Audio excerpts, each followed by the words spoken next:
Welcome back guys. स्वागत है आप सभी का आपके अपने यूट्यूब चैनल बॉटनी लेक्चर में।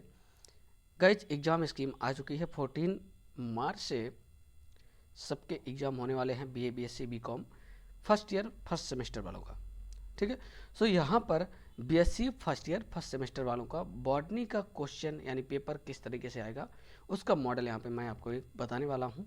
आप लोग यहाँ पर देखिए, एक कॉन्सेप्ट पहले मैं बताता हूँ किस पैटर्न पे किस तरीके से आएगा। उसके बाद क्वेश्चन भी यहाँ पर हमने बना करके रखे हुए हैं। एक पहले सेक्शन में कौन कौन से क्वेश्चन किस यूनिट से आ सकते हैं। एक बात आपको ये ध्यान में रखना होगा कि 8 यूनिट्स आपके सिलेबस में दिया गया है, लगभग 8 यूनिट हैं और हर एक यूनिट से क्वेश्चंस आएंगे। Section 1, section B, section C, तीनों में क्वेश्चन हर एक यूनिट से पूछे जाएंगे। ये बात आप ध्यान में रखिएगा, ठीक है। तो पहला सेक्शन यहाँ पर होगा, जो पैटर्न है सबसे पहले यहाँ पर section A, section B, section C, 3 section में होगा। सेक्शन ए में क्वेश्चन की जो संख्या होगी लगभग 1 से 10 होगी, यानी 10 प्रश्न होंगे, ठीक है। इसके पहले भी एक मॉडल पेपर हमने अपलोड कर दिया है, उसका भी लिंक हमने डिस्क्रिप्शन में दे दिया है, तो उसको भी आप देख सकते हैं, ठीक है। तो ये जो 10 क्वेश्चन होंगे क्वेश्चन ए में, ठीक है, ये होंगे 2 नंबर के, यानी एक क्वेश्चन होगा 2 नंबर का। तो 10 क्वेश्चन आपको करने हैं, यानी लगभग 20 नंबर आपको ये मिलेंगे, ठीक है। उसके बाद सेक्शन बी, सेक्शन बी जो होगा गाइज, इसमें क्वेश्चन कितने होंगे, लगभग 8 क्वेश्चन होंगे, ठीक है। क्वेश्चन पहला आपको सेक्शन ए में हो जाएगा, दूसरा, तीसरा, चौथा, इस तरीके से स्टार्ट होगा। लगभग 8 क्वेश्चन दिए रहेंगे यहाँ पर। 8 में से 5 क्वेश्चन आपको अटेम्प्ट करने रहेंगे। कितने? 5 क्वेश्चन, और हर एक क्वेश्चन 200 वर्ड में करने होंगे, जो कि लगभग 7 नंबर का रहेगा। मतलब 5 क्वेश्चन आपको अटेम्प्ट करने हैं, एक क्वेश्चन 7 नंबर का रहेगा, ठीक है। एक क्वेश्चन 7 नंबर का रहेगा और हर एक क्वेश्चन को 200 वर्ड में आपको अटेम्प्ट करने होंगे, लिखने होंगे। ये सेक्शन बी की बात कर रहे हैं। और 8 क्वेश्चन जो होंगे, जो आपकी यूनिट दी गई हैं 8 यूनिट, हर एक यूनिट से एक क्वेश्चन रहेगा। तो ये मत समझिए कि किसी एक ही यूनिट से सारे क्वेश्चन पुटअप किए जाएंगे, यानी हर एक यूनिट से आपको क्वेश्चन यहाँ पर आएगा सेक्शन बी में। सेक्शन सी, सेक्शन सी में 500 शब्दों में, यानी 500 शब्दों में आपको क्वेश्चन अटेम्प्ट करने होंगे, 500 शब्दों में, ठीक है, समझ लीजिए। और इसमें से लगभग 5 क्वेश्चन दिए रहेंगे, 5 में से 2 क्वेश्चन आपको अटेम्प्ट करना होगा और हर एक क्वेश्चन 10 नंबर का होगा। ये हो गया पैटर्न। चलिए अब देखते हैं सेक्शन ए में क्या करना होगा, किस तरीके से यहाँ पर क्वेश्चन पूछे जा सकते हैं। यहाँ पर दिया गया है, attempt all question, give answer of each question in about 50 word. हर एक क्वेश्चन को आपको 50 वर्ड में लिखना होगा, यानी लगभग 1 से 2 लाइन, ठीक है। ज़्यादा इस पर टाइम नहीं देना है। हर एक क्वेश्चन कितने नंबर का होगा? 2 नंबर का होगा। अब जैसे यहाँ पर हमने क्वेश्चन रखे हैं, स्क्रीनशॉट बाद में लीजिएगा, पहले आप इसको समझ लीजिए, ठीक है। जैसे पहला क्वेश्चन यहाँ पे करना होगा आपको, बायोडाइवर्सिटी हेरिटेज साइट, ये यूनिट फर्स्ट से है, यूनिट फर्स्ट से लिया गया है। दूसरा हो जाएगा यूनिट फर्स्ट से ही यूज ऑफ क्रोमेटोग्राफी, क्योंकि आप देखे होंगे सिलेबस में यूनिट 1 में सेक्शन ए, सेक्शन बी में रखा गया। ये जो पहला क्वेश्चन है सेक्शन ए से, और जो दूसरा क्वेश्चन है सेक्शन बी से है। ये समझिए, यूज ऑफ क्रोमेटोग्राफी, क्रोमेटोग्राफी का क्या यूज है। तीसरा क्वेश्चन, सिफाइलोट्राइकस। अब ये सिफाइलोट्राइकस आपको समझ जाना चाहिए कि ये बैक्टीरिया से, और बैक्टीरिया जो है यूनिट सेकेंड में रखी गई है, यानी यूनिट सेकेंड में क्या क्या है? बैक्टीरिया, ठीक है, और वायरस। तो इन दोनों से एक एक क्वेश्चन रहेंगे। तो ये जो तीसरा क्वेश्चन है वो बैक्टीरिया से हो गया, और चौथा क्वेश्चन हो गया प्रियॉन से, यानी वायरस से, ठीक। तो अब आप समझ जाइए कि ये जो 4 क्वेश्चन लगातार होंगे, मतलब ये जरूरी नहीं कि ये यहीं पे हो, नंबर चौथे पर ही हो, कहीं भी हो सकता है इस 10 क्वेश्चन के अंतर्गत, ठीक है। वो तो हमने इसको तैयार किया है, इसलिए इसमें अपने हिसाब से हमने रख दिया है। ये 2 यूनिट से क्वेश्चन 4 हो गए, ठीक। अब यूनिट 5वें की बात करते हैं। 5वें यूनिट में आ जाएगा जू स्पोर्स। एक क्वेश्चन है यहाँ पे, जैसे हो गया 2 नंबर में आपको लिखना है, जू स्पोर के बारे में बताना है। अब जू स्पोर क्या होता है, एप्लानो स्पोर्स क्या होते हैं, इन सारे क्वेश्चन के जवाब आपको हम इसके पहले भी जनरल कैरेक्टर फंजाई का अपलोड कर दिए हैं, तो उसमें मिल जाएगा। हालांकि जू स्पोर्स का फॉर्मेशन जो है वो फंजाई और एल्गी दोनों में होता है, तो आपको वहाँ से मिल सकता है, ठीक है। Right the name of 2 fresh water algae. अब ये जो है ये फाइकोलॉजी से हो गया, यानी यूनिट नंबर 3 से हो गया, यूनिट नंबर 3 से। और ये जो जूस स्पोर्स क्वेश्चन है यूनिट नंबर 4 से।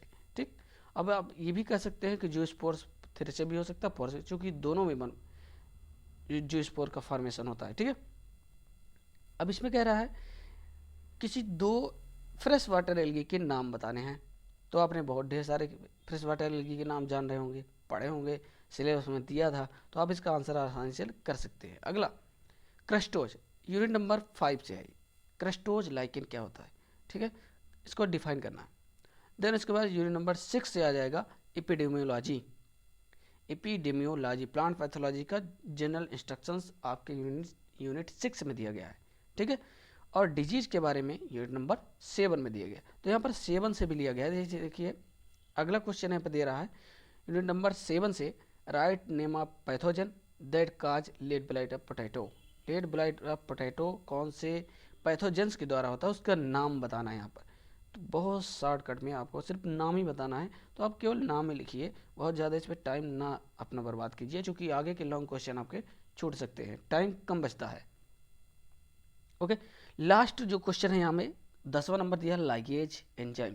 तो यहाँ पर गाइज आपको बता दें जो लाइगेज एंजाइम है वो यूनिट नंबर लास्ट वाली जो है 8वें यूनिट से लिया गया है। ठीक, तो आपको ये समझ में आ गया होगा कि जितने भी क्वेश्चन होंगे सेक्शन ए में वो 50 शब्दों में लिखने होंगे, 2 नंबर के क्वेश्चन होंगे और हर क्वेश्चन को आपको अटेम्प्ट करना होगा।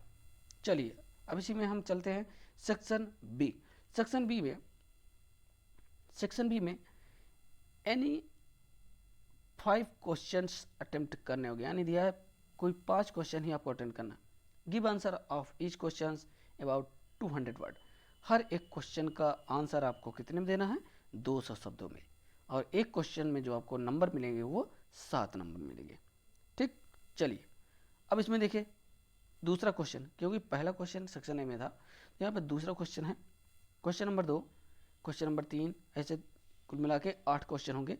आप इनमें से कोई 5 क्वेश्चन अटेम्प्ट कर लीजिए जो आपको आ रहे हैं। जैसे देखिए, right the short note on ancient botany. Right the short note on ancient botany unit first से है। ओके, एंशिएंट बॉटनी के बारे में आपको शॉर्ट नोट लिखना है, यानी 200 शब्दों में, लगभग 200 शब्द, यानी 2 पेज, यानी 2 पेज आप इसको अटेम्प्ट कर लेंगे तो 200 शब्द हो लगभग कंप्लीट हो जाएगा। नेक्स्ट हो जाएगा write and note on structures and cryptogram of TMB.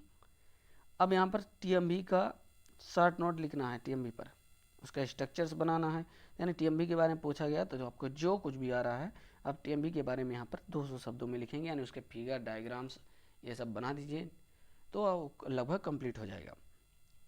अगला क्वेश्चन दिया है right A note on genetic recombination in bacteria. Bacteria में जेनेटिक रिकॉम्बिनेशन किस तरीके से होता है उसे आप उस पर शॉर्ट नोट लिखना है। जैसे जेनेटिक रिकॉम्बिनेशन जो होता है बैक्टीरिया में, कॉन्जुगेशन, ट्रांसडक्शन, ठीक है, ये ट्रांसफॉर्मेशन, ये सारी चीज़ें आपको पढ़ाई गई होंगी तो वो आप कर सकते हैं, वो आ जाएगा। अब आपको यदि 3 क्वेश्चन आ रहे हैं लगातार और 4-5 लगातार आपको 5 क्वेश्चन आ रहे हैं तो बाकी क्वेश्चन आपको अटेम्प्ट करने की कोई ज़रूरत नहीं है। ठीक है, इसलिए आपको ये हम बता रहे हैं। अब जैसे इनमें से कोई एक क्वेश्चन ये नहीं आ रहा आपको तो चलिए इसको मत कीजिए, अगला कीजिए, और इस तरीके से आपको केवल 5 क्वेश्चन अटेम्प्ट करने हैं। इसमें से दिया है give the structure of thallus of volvox और वॉल लाइफ साइकिल ऑफ हाइड्रोडिक्टिया। वैसे ये नहीं होना चाहिए था, ये हमने एक्स्ट्रा इसी पे ऐड कर दिया है। ठीक है, जैसे दिया है give the structure of thallus of volvox. Volvox का थायलस स्ट्रक्चर बताना है, यानी एक्सटर्नल मॉर्फोलॉजी, सही मायने में देखा जाए तो एक्सटर्नल मॉर्फोलॉजी आपको यहाँ पर तैयार करनी है वॉल्वॉक्स की। ठीक है, इस क्वेश्चन में यदि आपको ये नहीं आ रहा है तो आप लाइफ साइकिल, हाइड्रोडिक्टिया की लाइफ साइकिल तैयार कर दीजिए। ठीक है, आगे short note on TS of leaf through under through uredospores दिया गया है। Uredospores and teleutospores of puccinia, यानी टीएस कट करना है लीफ का जहां पर यूरिडोस्पोर और टिलिटोस्पोर दोनों पाए जा रहे होंगे पक्सीनिया के। तो आपको ये ध्यान में रखना होगा कि पक्सीनिया कौन से प्लांट पर डिजीज काज करता है। पहले तो ये आपको पता होना चाहिए। और ये ध्यान देना है कि इरिडोस्पोर और टेलोडोस्पोर दोनों कौन से प्लांट पर, ये आपको मैं बता दे रहा हूँ कि पक्सिनिया की लाइफ साइकिल 2 प्लांट पर कंप्लीट होती है, एक मलबेरी प्लांट पे और दूसरा होता है वीट प्लांट पे। तो जो पहला इसकी लाइफ साइकिल कंप्लीट होती है वो वीट प्लांट पर होती है, जहाँ पर यूरिडोस्पोर और टेलोडोस्पोर दोनों फॉर्मेशन होते हैं बारी बारी से, ठीक है। तो उसी लीफ का सेक्शन कट करना है जहाँ यूरिडोस्पोर हो, उसी का टेस्ट कट करना है, यानी आपको फिगर तैयार करने हैं। आगे व्हाट आर लाइकेन, अगला क्वेश्चन है लाइकेन। ये तो बहुत इजी क्वेश्चन है। लाइकेन क्या है? Describe the external structure of lichen, इसका वीडियो हमने अपलोड कर दिया है, आपको मिल जाएगा। Describe the disease symptom caused by fungus, disease symptom caused by fungus अगला क्वेश्चन हो जाएगा। फंगस द्वारा होने वाले जो सिम्टम्स हैं वो आपको लिखना है, कितने टाइप के सिम्टम कौन कौन से होते हैं वो लिखना है। अगला क्वेश्चन है what is genetic engineering, last unit से यहाँ पर दिया गया है जेनेटिक इंजीनियरिंग क्या है। Describe short note on vectors, vectors पर शॉर्ट नोट लिखना है, ठीक, ये हो जाएगा। गाइस इसी तरीके से आपके एग्जाम क्वेश्चंस पूछे जाएंगे, उम्मीद कर रहा हूँ आपको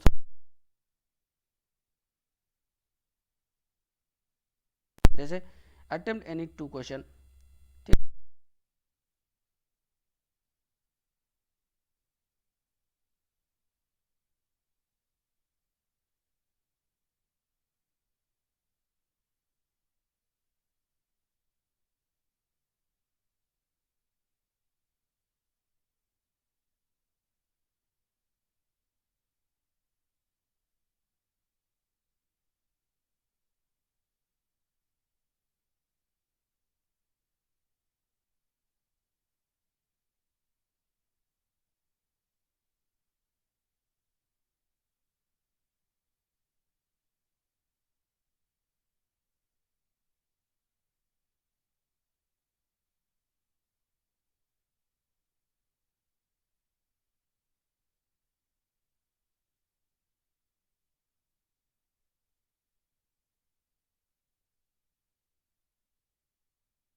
आप लोग इसका ले लीजिए और उसके सारे क्वेश्चन तैयार कर लीजिए। ये भी इंपॉर्टेंट क्वेश्चन है, ये हमने खुद तैयार किया है, ये आप लोग इसको अच्छे से अटेम्प्ट कीजिएगा, ठीक है।